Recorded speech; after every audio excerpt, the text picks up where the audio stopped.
Foot and mouth की बीमारी सिर्फ जानवरों में ही नहीं इंसानों में भी होती है। जब उनका पांव उठता है तो तबाही और बर्बादी आती है, और जब उनका मुंह खुलता है तो गालम गलोच निकलती है। हम न सिर्फ जानवरों की बीमारियों का इलाज करेंगे बल्कि कई सियासी जमातों को जो बीमारियां हैं उसका भी अच्छा इलाज करेंगे। वज़ीर आला पंजाब मरियम नवाज के सियासी मुखालफिन पर ताक ताक का निशाने। कहा, कुछ लोग कहते थे सड़कें बनाने से कौन सी तरक्की होती है, उनकी बातों पर मातम करने का दिल करता है। 2017 में नवाज शरीफ का दौर ख़त्म किया गया। बार बार खबरें आती थीं कि पाकिस्तान दिवालिया हो रहा है। 2017 के बाद अब अच्छी खबरें आने लगी हैं। स्टॉक मार्केट ने 76 साल का रिकॉर्ड तोड़ा। मुल्क की डूबती मईशत संभलने लगी है।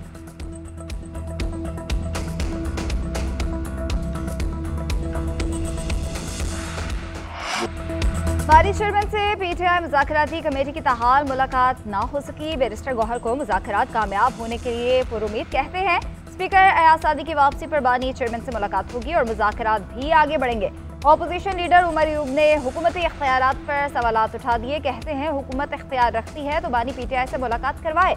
मुतालबा तहरीरी शक्ल में देने की हुकूमती डिमांड भी पूरी कर देंगे। फैसल चौधरी बोले, मुलाकात से मुतालिक जेल हुकाम से राब्ते में है। मुज़ाकराती कमेटी बानी पीटीआई से तहरीरी मुसवदे पर बात करेगी। गुज़िश्ता रोज़ बानी चेयरमैन ने तहरीरी मुतालबात हुकूमत को देने की इजाज़त दी थी।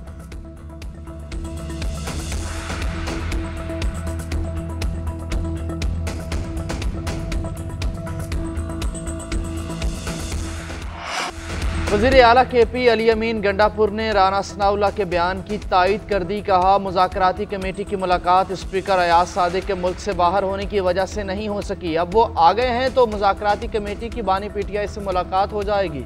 बानी पीटीआई से इनफरादी मुलाकातें जारी हैं। पेशावर में मीडिया से गुफ्तगू करते हुए मजीद बोले, आगे बढ़ने के लिए खौफ का बुत तोड़ना होगा। किसी भी मुल्क के लिए इनकलाब बुनियादी चीज़ है। हम बादशाहत के चक्कर में इनकलाब की तरफ भी नहीं जा रहे। ऑडियो लीक्स केस में अली अमीन गंडापुर के नाकाबिले ज़मानत वारंट बरकरार। सेशन कोर्ट इस्लामाबाद ने समाअत 25 जनवरी तक मुलतवी कर दी है।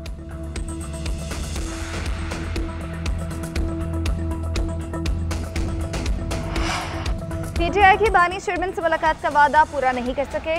हुकूमती कमेटी के रुकन इरफान सदीकी ने तस्लीम कर लिया। कहा, हमने जो वादा किया उसे अमली जामना पहनाना चाहिए था। वादा पूरा करेंगे तो हमारी बात में ज्यादा वजन भी होगा। बात कर ली तो पूरी करनी चाहिए थी। अलबत्ता कोई रुकन मुलाकात कराने का जिम्मेदार नहीं है। बहुत सी शराइत मुलाकात से मुंसलिक कर दी जाती हैं तो मुश्किलात होती हैं।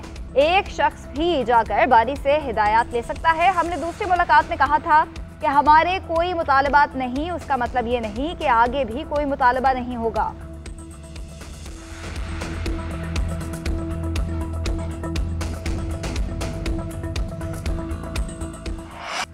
कौन सा केस मिलिट्री कोर्ट में जाएगा और कौन सा इंसदादे दहशतगर्दी में चलेगा, ये तफरीक कैसे की जाती है, कौन फैसला करता है। 9 मई के मुलजमों की FIR तो एक जैसी थी। आईनी बेंच के जजेस का वजारत दिफा के वकील से सवाल। जस्टिस जमाल मुंदखिल ने कहा, इंसदादे दहशतगर्दी अदालत से मुलजिम बरी हो रहा है और फौजी अदालत से सजा हो रही है। क्या फौजी अदालत में कोई खास सबूत फराहम किया जाता है। जस्टिस हसन अजहर रिजवी ने रिमार्क्स दिए कि GHQ कराची बेस समेत मुख्तलिफ तनसीबात पर माजी में दहशत गर्दों के हमले हुए। एक आर्मी चीफ का तैयारा हाईजैक करने की साजिश का केस बना था। इन सब का ट्रायल आम अदालतों में चला तो 9 मई वालों ने ऐसा क्या किया कि मिलिट्री कोर्ट्स में मुकदमात जाएं। इन तमाम मुकदमात की एक एक FIR हमें भी दें। 9 मई मुलजमों को मिलिट्री कोर्ट भेजने का डिस्ट्रिक्ट ऑर्डर भी तलब। समाअत कल तक मुलतवी। जेल में मुजरिमान को सहूलियात दी गई हैं। सुबह 7 बजे नाश्ते के बाद लॉन में जाने की इजाज़त है। घर से मैट्रेस दिए गए हैं। मुलजिम चाय कॉफ़ी तक अपनी मर्जी से पीते हैं।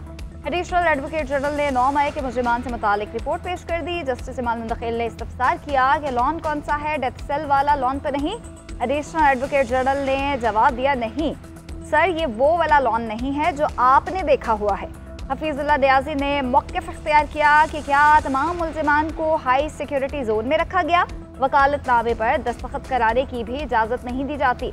जस्टिस मुसर्रत हलाली ने सरकारी वकील से कहा कि आपने गलत बयानी की तो जेल इस्लाहात कमेटी से रिपोर्ट मंगवा लेंगे।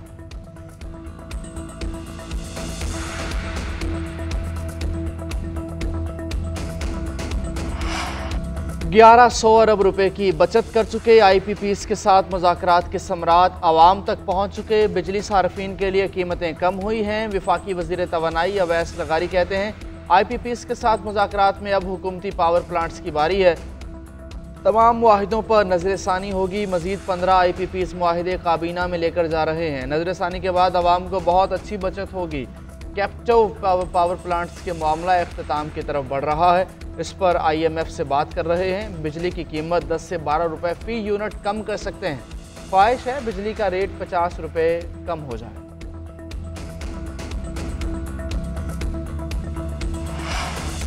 रवा महीने महंगाई कम होगी, बाद के महीनों में उतार चढ़ाव रहेगा। शरह सूद भी मरहलावार कम होगी। माशी तरक्की को मुस्तहकम बनाया जाएगा। Governor state bank Jamil Ahmed का तकरीब से खिताब। कहा चौथी तिमाही में अफरात ज़र बढ़ने का खदशा है। जून में महंगाई में इजाफा होगा। मसाइल के हल के लिए कारोबारी बरादरी के साथ राब्ता रखना जरूरी है। मरकजी बैंक अपना काम कर रहा है। सनद भी कीमतों को मुस्तहकम रखे। मुल्क की GDP जब 4% से जायद नमूद करती है तो मालियाती मसाइल जन्म लेते हैं। उनके हल के लिए मरकजी बैंक इकदाम लेता है। मईशत में इस्तेहकाम आ रहा है। मुआशी इस्तेहकाम के देर पा समरात मिलेंगे।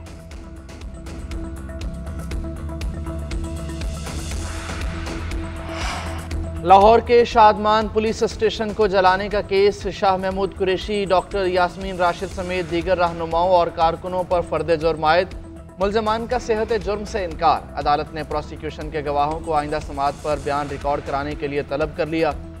इंसदाद दहशतगर्दी अदालत के जज ने कोट लखपत जेल में केस सुना। केस की मजीद समाअत 16 जनवरी को होगी।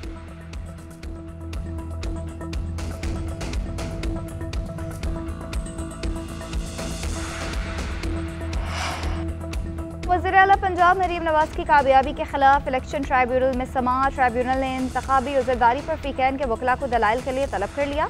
महर शराफत ने पंजाब असम्बली के सूबाई हल्का PP 159 से मरीम नवाज की कामयाबी को चैलेंज किया है।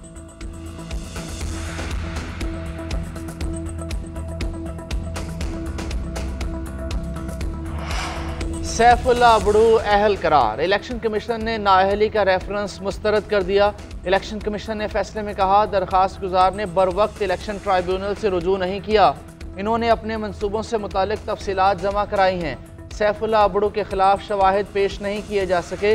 दूसरी जानिब MQM के संजय परवानी अक़लियती नशिस्त पर रुकने कौमी असम्बली मुंतखब। इलेक्शन कमीशन ने नोटिफिकेशन जारी कर दिया। मोहन मुंजियानी के इस्तीफ़े के बायस MQM की नशिस्त खाली हुई थी। कौमी असम्बली में MQM के अरकान की तादाद 22 है।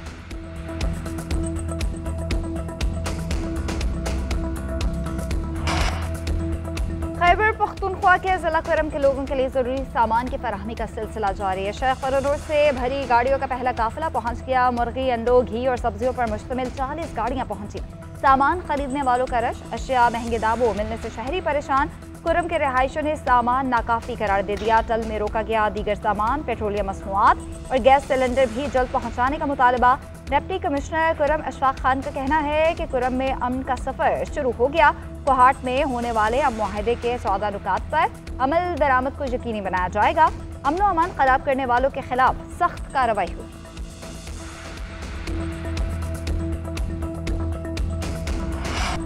ख़वातीन की तालीम के हवाले से आलमी कॉन्फ्रेंस इस्लामाबाद में होगी। 11 जनवरी से शुरू होने वाली 3 रोज़ा कॉन्फ्रेंस में 47 मुल्कों के 150 मंदुबीन शरीक होंगे। मलाला यूसुफजई भी वतन आएंगी। अफगानिस्तान को भी तालीमी कॉन्फ्रेंस में शिरकत की दावत दी है। वफाकी वज़ीर तालीम खालिद मकबूल सिद्दीकी की प्रेस कॉन्फ्रेंस। कहा पाकिस्तान में ख़वातीन की तालीम के लिहाज से आदाद व शुमार बहुत कम है। इस मसले को ख़त्म करने के लिए आलमी दुनिया को मदऊ किया है। मनफी खबरों के बजाय कॉन्फ्रेंस को मुस्बत अंदाज में दिखाया जाए।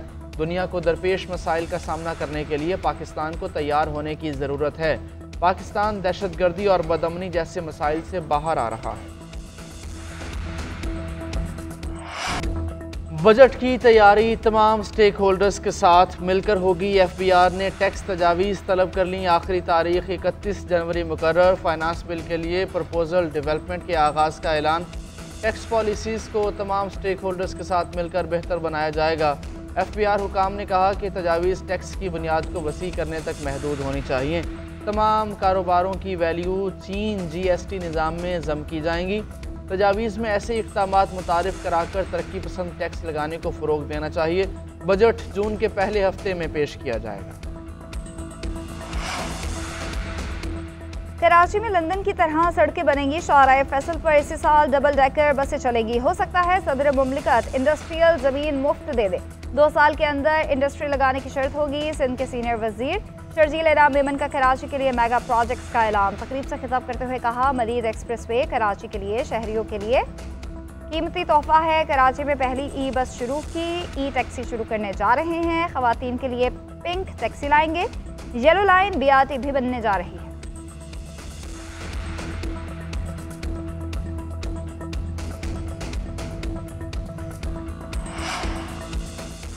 पाकिस्तान में स्टारलिंक का इंटरनेट कितने में पड़ेगा? तखमीना मुकम्मल। रिहायशी कनेक्शन के 50 से 250 MB इस्तेमाल का माहाना बिल 35,000 रुपये मुतवक्के। रिहायशी कनेक्शन से कबल हार्डवेयर तनसीब पर 1,10,000 रुपये की लागत आएगी।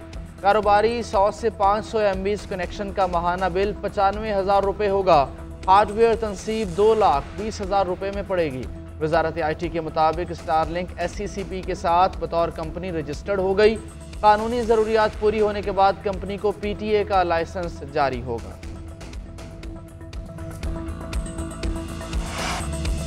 साबिक कप्तान बाबर आजम की पाकिस्तानी ब्रांड के साथ मुनाफे बख्श डील। बीट स्पॉन्सर फीस के साथ सालाना 7 करोड़ रुपए लेंगे। नुमाया परफॉर्मेंस पर अलग से बोनस भी मिलेगा। 7 करोड़ रुपए सालाना पाकिस्तानी तारीख में किसी भी बल्लेबाज का सबसे मुनाफे बख्श मुआहिदा है।